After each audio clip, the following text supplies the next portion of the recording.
General Zia के दौर में सऊदी अरब में एक ऐसा वाक़या पेश आया जिसने इस्लामी दुनिया को हिला कर रख दिया। हुआ कुछ यूँ कि नवंबर 1979 में 500 के करीब मुसल्लह अफराद ने खाना काबा पर कब्जा कर लिया। सऊदी फौज दस्तों ने खाना काबा को बाजियाब कराने की कोशिश की लेकिन नाकाम रही। उस कोशिश में सऊदी फौज का भारी जानी नुकसान भी हुआ। मजबूरन सऊदी हुकूमत ने पाकिस्तान और फ्रांस से मदद की दरख्वास्त की। पाकिस्तान से SSG कमांडोज को खाना काबा की हिफाजत के लिए भेज दिया गया। 2 हफ्ते की मुसलसल जिद्दोजहद के बाद खाना काबा को हमला आवरों से आज़ाद करवा लिया गया। हमला आवरों के सरबराह जयमान को 60 साथियों समेत जिंदा पकड़ा गया। पाक फौज की इस कामयाब कार्रवाई के बाद सऊदी अरब और पाकिस्तान में दिफाई ताउन बहुत बढ़ गया। दूसरी तरफ मुस्लिम दुनिया में ज़ियाउल हक को एक हीरो की तरह देखा जाने लगा। आज भी इस्लामी दुनिया में पाक फौज को मुकामात मुक़द्दसा की हिफाजत करने वाली फौज के तौर पर देखा जाता है। जहाँ ये वाक़या ज़ियाउल हक को हीरो बनाता है तो वहीं सियाचिन पर भारतीय कब्जे ने उनकी साख को बहुत नुकसान भी पहुँचाया। बल्कि जब भारत ने सियाचिन पर कब्जा कर लिया तो जनरल ज़िया का ये बयान सामने आया कि सियाचिन पर तो घास भी नहीं उगती। जनरल ज़िया सियाचिन को तो भारत से वापस ना ले सके।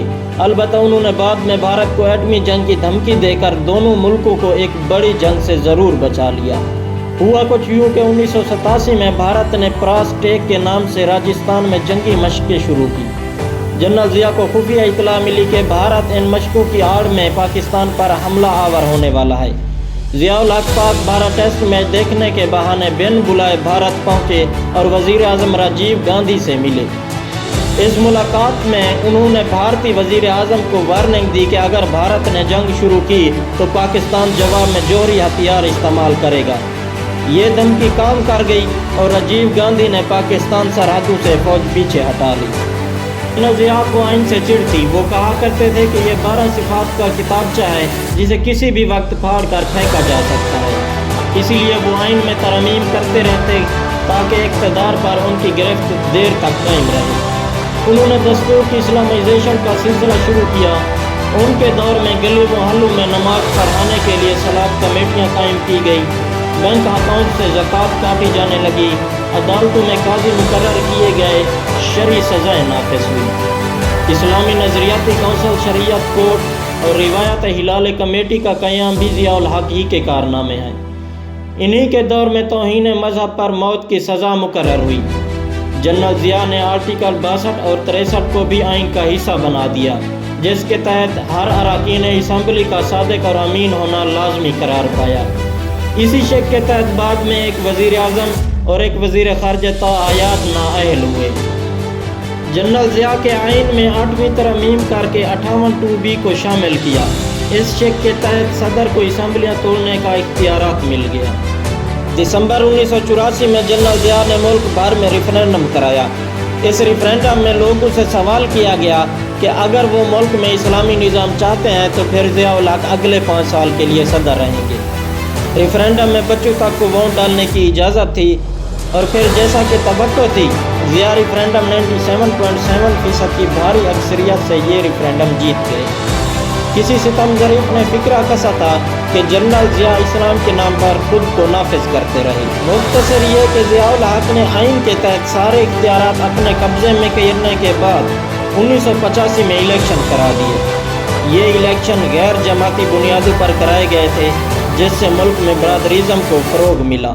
इलेक्शन के बाद जनरल ज़िया ने असम्बली में वोटिंग कराए बगैर अपनी मर्ज़ी से मोहम्मद खान जुनेजो को वज़ीर आज़म बना दिया। ज़्यादातर अरकान असम्बली जुनेजो को जानते तक नहीं थे और एक दूसरे से पूछते थे कि ये मोहम्मद खान जुनेजो कौन है। जनरल ज़िया का ख्याल था कि जुनेजो उनके दस्ते नगर रहेंगे, लेकिन ऐसा ना हो सका। जुनेजो बहरहाल सियासतदान थे और वो खुद को अवाम के सामने जवाबदा समझते थे। उन्होंने इख्तियारात कंट्रोल में लेने की कोशिश शुरू कर दी। आखिरी दिनों में वो कई मामलात में जनरल ज़िया से मशवरे भी नहीं करते थे।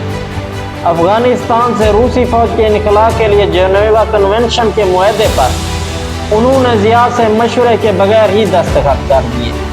ऐसा करने पर जुनेजो को भी वही सज़ा मिली जो गवर्नर जनरल गुलाम मोहम्मद से लेकर इस्कंदर मिर्ज़ा के दौर तक वज़ीर आज़म को मिलती रही। जुनेजो के इक़दामात जब जनरल ज़िया की बर्दाश्त से बाहर हो गए तो उन्होंने अपने ही आइन तरमीम के तहत पहली बार 58(2)B का इख्तियार इस्तेमाल करके जुनेजो हुकूमत बरतरफ कर दी। जनरल ज़िया नवाज शरीफ की सरपरस्ती कर रहे थे, जो उस वक्त पंजाब हुकूमत में वज़ीर आला थे। जब जुनेजो की हुकूमत बरतरफ की गई तो नवाज शरीफ को बरतरफ नहीं किया गया, बल्कि इन्हें निगरान वज़ीर आला पंजाब के तौर पर बरकरार रखा। ज़िया दौर में मुल्क के मुआशी हालात बेहतर थे और पाकिस्तानियों की दुनिया भर में इज्जत होती थी, जिसकी एक बड़ी वजह यह थी कि रूस के मुकाबले में पाकिस्तान फ्रंट लाइन स्टेट बन चुका था। कई साल से लगी मुआशी पाबंदियां अमेरिका ने हटा ली थी। अमरीकी इमदाद का सिलसिला शुरू हो गया था। उस वक्त रूस मुखालिफ यूरोपीय ममालिक भी पाकिस्तान के बहुत करीब आ गए थे। बड़ी तादाद में पाकिस्तानी बैरून मुल्क रोजगार कमाने के लिए गए, जिसकी वजह से आम लोगों की मुआशी हालात बेहतर हुए। ताहम इनके मुखालफिन इस तरक्की को मसनूई तरक्की और अमरीकी इमदाद का नतीजा करार देते थे। जनरल ज़िया और आज की हुकूमत के सियासी हालात की मुख्तसर कहानी तो आपने देखी, लेकिन ज़िया दौर की असल कहानी तो और ही कुछ है। वो कौन सा वाक़या था जिसने जनरल ज़िया और अमेरिका को अफगान जंग में कूदने पर मजबूर कर दिया? और वो 43 मिनट का कमांडो ऑपरेशन कौन सा था जिसने 12 लाख अफगानों की जान ले ली और एक सुपर पावर को टुकड़े टुकड़े कर दिया? और जनरल ज़िया ने रूस का गर्म पानियों तक पहुंचने का ख्वाब कैसे चकनाचूर किया? ये सब देखिए अगली वीडियो में। अगर इस वीडियो ने आपकी मालूमात में इजाफा किया हो तो हमारे चैनल को सब्सक्राइब कीजिए और इस वीडियो को लाइक, कमेंट, शेयर करना ना भूलिए। अल्लाह हाफ़िज़।